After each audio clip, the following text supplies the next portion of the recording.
Okay, let's now look at analysis tools used to compare two groups. By the way, yung homework natin, ilagay ko na lang sa end ng tutorial. Going back, we have 6 tools here in our guide. They are divided into your independent or unpaired and dependent or paired samples. Again, dito pa lang we need muna to understand the basic difference between paired and unpaired samples. When you're comparing data between two groups that are independent of each other, the samples you are comparing are independent of each other. For example, pwede mong i-measure ang IQ ng 100 UPV students and another 100 students coming from ISOFEST. So these two groups are independent of each other. Independent or unpaired ang data natin, meaning exclusive lang talaga sa iisang source ang data mo bago mo i-compare sa another independent source. Sa paired samples naman, this came from the same group of individuals or sources. So, kumbaga kinuha mo lang yung data in different time periods pero iisang source pa rin yung kinunan mo for comparison. Let's have an example. Kunwari meron kang seagrass. Seagrass na ginugrow mo sa lab. So maybe, in the first 2 to 3 months, i-expose mo muna yan sa clean water. Then you measure the growth rates. And after a period of time, i-expose mo rin yan, yung the same seagrass, sa maruming water. And then you measure the growth rates again. Now, the growth rate data came from the same seagrass, but one instance using clean water and then another set of growth rate data from when it was exposed in dirty or polluted water. So I hope clear na yan at this point. Diretso na muna tayo sa research problem natin. A fishery scientist wants to find out if there is a difference in the fish catch performance of two fishing gears, namely troll nets and gill nets, or shall we say drift nets. 60 trips were made and these two nets are alternately used every day. So meaning day 1, ginamit muna yung troll net, then day 2, gill net naman, then so that's 60 trips in total. And fish catch weight in kilograms was measured every trip. Now take note na kahit the same fishing boat, hindi naman yung fishing boat yung source ng data. So it's the fishing gears. So and independent yung mga fishing gear natin. Now the same fishing boat is only used to reduce the sampling error. So dalawa lang talaga yung source ng variability natin in terms of fish catch. So it only depends on the type of fishing gear used. But mag-perform muna tayo ng mga descriptive analysis so that we have an initial assessment of our data set. So chart builder muna tayo. Click graphs, chart builder, basic bar graph lang muna tayo here. So let's put the fishing gear variable in the x-axis. Then the catch weight variable in the y-axis. So i-check muna natin to, yung display error bars. Then click OK. Ilabas muna natin ang means per bar here. So double click para sa edit mode. Then click elements and show data labels. Palakihin natin ang values. Double click on it. Let's have an 18 font. Apply. You can also do the same sa ibang text ng graph to make it more visible. So let's do it.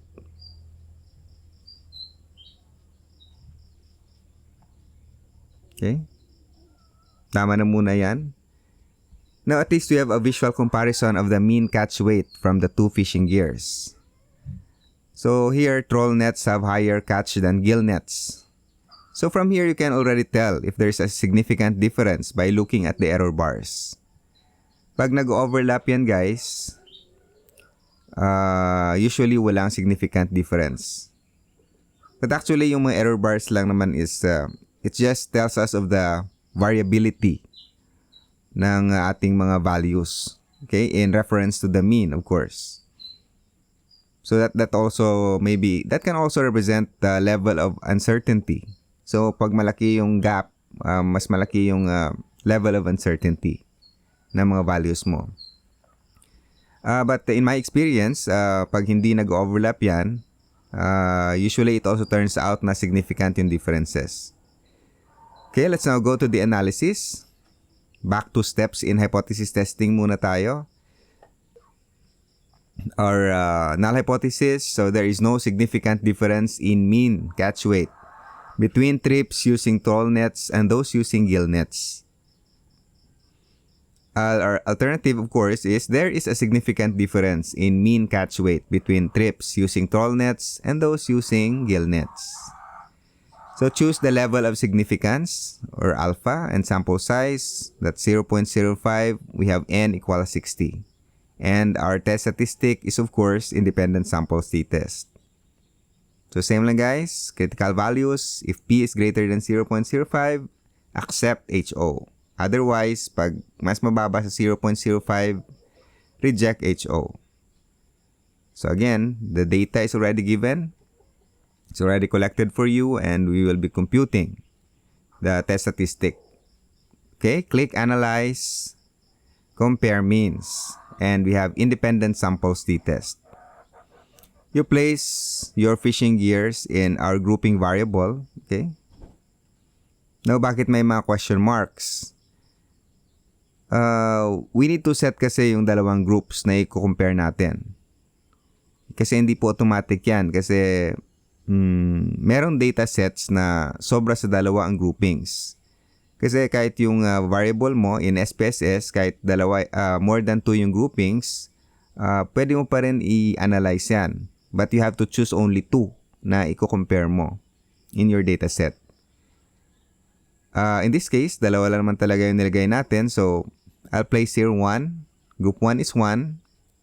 And of course, group 2 is 2. Continue. Our test variable is our catch weight in kilograms. So I think everything is set. Click OK. Here we have our descriptive statistics table.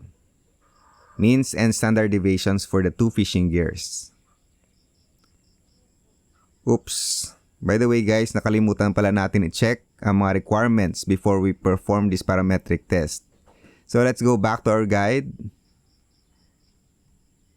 Here, dapat pala normally distributed. Again, ratio or interval data, yung dependent variable, and equal din yung variances.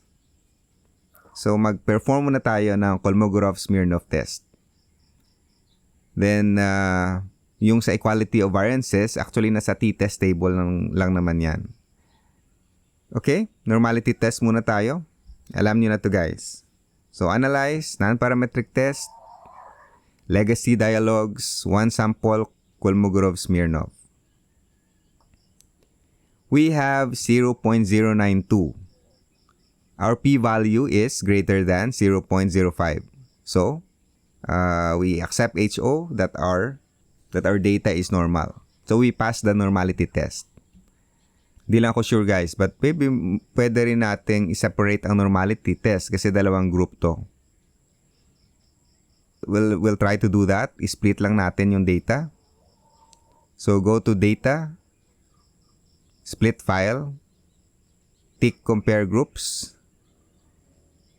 Then, pasok natin tong nominal or grouping variable natin. Then, we perform Kolmogorov-Smirnov again.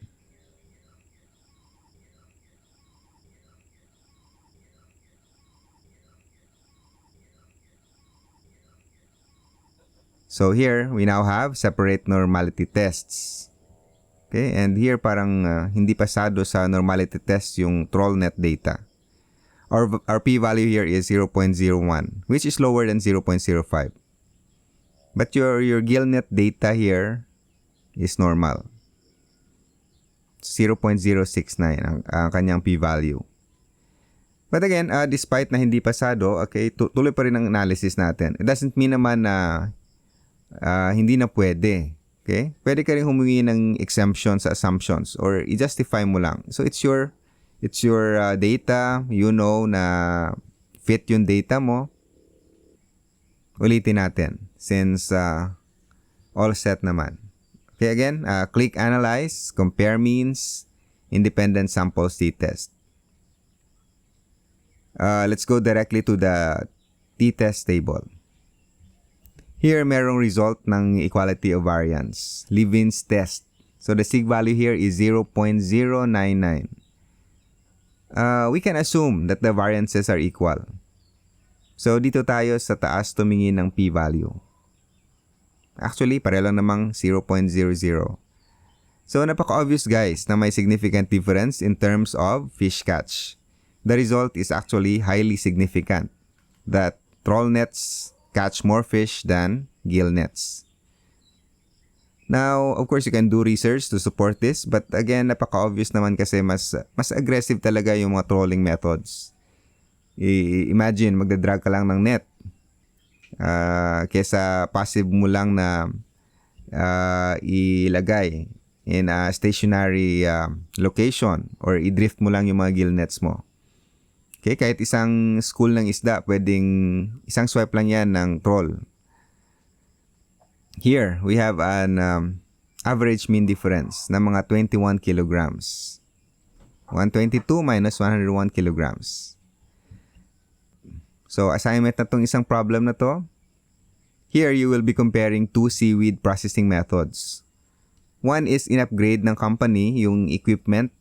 Then, the other group is walang in-upgrade na equipment pero in-upgrade nila yung process or technique. So, it's more manpower skills, and the process. Of course, if it turned out na may benefit ang equipment upgrading, then siguro magpo-purchase yung company ng mga additional equipments to be used by the workers. And here, andito rin yung seaweed yield natin in percent. Okay, so assignment yan. Now, before ending this tutorial, balikan natin yung assignment nyo sa one sample chi-square. Okay, bilisin lang natin. So again, we have here the dissolved oxygen content in Iloilo River. Analyze, non-parametric test, legacy dialogues, chi-square. Choose our variable of interest. And instead of assuming all categories are equal, last time I told you na yung common proportions ng DO in a river is usually 20% chance na low DO yung sample, 60% chance na moderate DO, and also 20% chance na high DO. So gamitin niya natin dito. 0.2,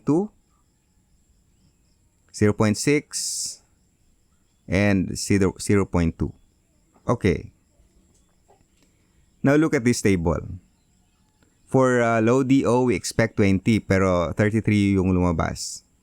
49 out of the expected 60 are moderate level. 18 lamang yung may mataas na DO. Now, our p-value is 0.05 which means we must reject HO and claim that your DO proportions in Iloilo River no longer follow the usual 20-60 probability. Now, it's obvious. If you look at the data here, parang mas mataas yung frequency ng low DO natin ngayon. We only expect 20 but 33. Parang humahabol na sa moderate DO frequency yung mga low DO natin. Kasi yung moderate is 49. Okay? So that's all guys. See you next meeting.